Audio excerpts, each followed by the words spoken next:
હાલો, રાધે રાધે, જય શ્રી કૃષ્ણ સબ ભાઈ બહેનોને। આ દૂધીનું શાક બનાવું છું।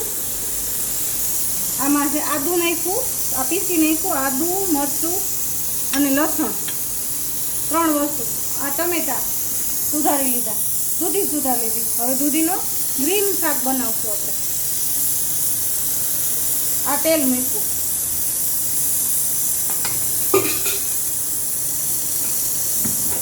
હવે આપણે એમાં તેલ આવી જાય ને એટલે જીરું મૂકી દેવું। તેલ થોડું ગરમ થવા દેવું જોઈએ। ગરમ થઈ જાય ને એટલે આપણે જીરું નાખી દેવું। જીરું કતરવા માંડે એટલે રાઈ નાખી દેવું। રાઈ નાખીને પછી હિંગ નાખવું। પછી આ જે મસાલો કચરો હતો ને ખાંડણીમાં આખો પાખો કચરવાનો, એટલે શાકમાં બહુ મસ્ત મજા આવે।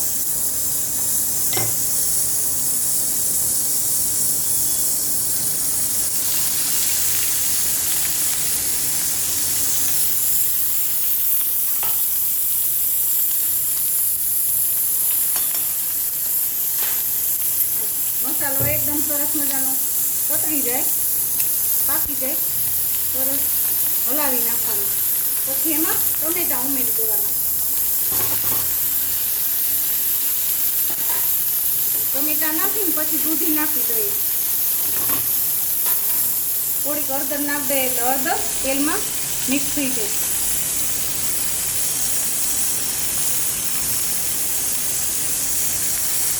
હવે દૂધી નાખી દઈશું આપણે, પછી નિમક નાખશું,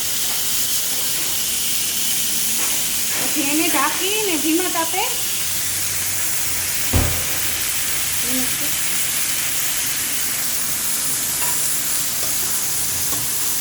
હલાવી નાખીએ।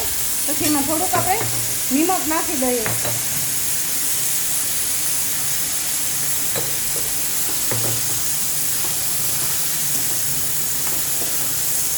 દૂધીનું ગ્રીન શાક, એમાં મરચું નહીં ઉમેરીએ, ધાણા જીરું પાવડર પછી પાકી જાય ને પછી નાખશું। સરસ દૂધી એકદમ ચડી જાય, પોચી થઈ જાય પછી ધાણા જીરું પાવડર નાખવાનું।